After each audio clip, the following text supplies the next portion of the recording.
কি গো জন্টুদা, কি অবস্থা তোমার? ভাড়া আর বলিস না, খুব সমস্যায় আছে। কেন, তোমার আবার কি হলো? আর বলিস না, ব্যবসা বাণিজ্যের পরিস্থিতি ভালো না। শুধু বাকি আর বাকি বাকি দিয়ে দিতে আমার ব্যবসাটাই শেষ। ও এই কথা, ধৈর্য ধরো, সব ঠিক হয়ে যাবে। আর শুনো, দেখে শুনে বাকি দিও, সবাইকে বাকি দিও না। আচ্ছা, এক কাজ করো, আমাকে কিছু বাজার দাও তো। তুই বাজার নিয়ে কি করবি? তোর বউ তো একটু আগে বাজার নিয়ে গেছে। এসব কি বলো? ও তোমার কাছ থেকে বাজার নিয়ে গেছে? হ্যাঁ, একটু আগে আসছিল, তোমার কথা বলে বাজার নিয়ে গেছে। লেউরির এত বড় সাহস! কালকে আমাদের বিয়ে হয়েছে, আজকে সেই দোকানে চলে এসে পড়েছে। বিশ্বাস না হলে তোমার বউকে গিয়ে জিগাও। যাচ্ছি যাচ্ছি, আজকে বাড়িতে গিয়ে ওর একদিন কি আমার একদিন।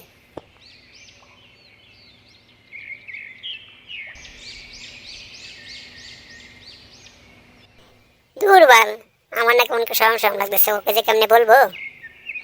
না বলেই দিতে হবে, না বললে আর হবে না, আজকেই বলবো। আসুক আজকে বাড়িতে। কিরে লেউড়ি, এখানে দাঁড়িয়ে দাঁড়িয়ে হাসছিস কেন? কি গো, তুমি এসেছো? তোমার জন্য অপেক্ষা করতেছিলাম।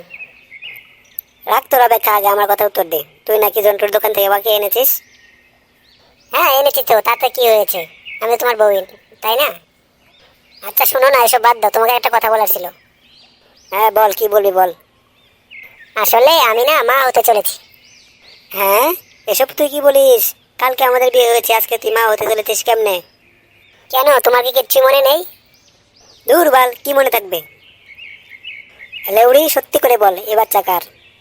না হলে তোর কপালে খারাপ আছে বলে রাখলাম। তুমি বিশ্বাস করো, এ বাচ্চা তোমার। আমার আর তোকে বিশ্বাস করা লাগবে না, তুই থাক তোর বাচ্চা নিয়ে, আমি চললাম। আর শোন, বাড়িতে এসে যেন তোকে আর না দেখি, বলে রাখলাম কিন্তু। তুই তোর বাতারের কাছে যা। কি করে যে তোমায় আমি বোঝাই, কিছুই বুঝতেছি না। দূর বাল, এই লেউড়িকে বিশ্বাস করে জীবনে যা বল না করেছি আমি। আমি বুঝতেছি না এখন আমি কি করব। এই লেউড়ি আমার জীবনটা তেজপাতা করে ছেড়ে দিল। কিরে ফুটো, এখানে মন খারাপ করে বসে আছিস কেন? ভাড়া আর বলিস না, আমার জায়গায় যদি থাকতে তাহলে বুঝতি। কেন রে, কি হয়েছে তো? তুই আমাকে সবকিছু খুলে বল। কি আর বলবো তোকে, কালকে আমি বিয়ে করেছি, আজকে আমার বউ আমাকে বলতেছে প্রেগনেন্ট। এটা কি মানা যায় বল? হ্যাঁ, এসব তুই কি বলিস? আমার তো কোনো মতে বিশ্বাস হচ্ছে না। আর বলিস না, শালি আমার জীবনটা তেজপাতা করে ছেড়ে দিয়েছে। থাম থাম ফুটো, একটা কথা মনে পড়লো। ভাড়া, এখন আবার কি কথা মনে পড়লো তোর?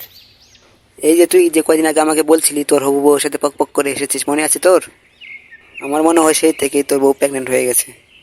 আসলে তো এই কথাটা তো আমি ভেবে দেখিনি। তুই এই কথাটা মনে করিয়ে দিয়ে আমার যা উপকার করলি না ভাই। আমি শুধু শুধুই আমার বউকে ভুল বুঝলাম। হয়েছে হয়েছে, এখন আর এখানে দাঁড়িয়ে না থেকে তোর বউর কাছে যা। বউকে গিয়ে সরি বল, বুঝলি? আচ্ছা ফটকে, তাহলে আমি গেলাম।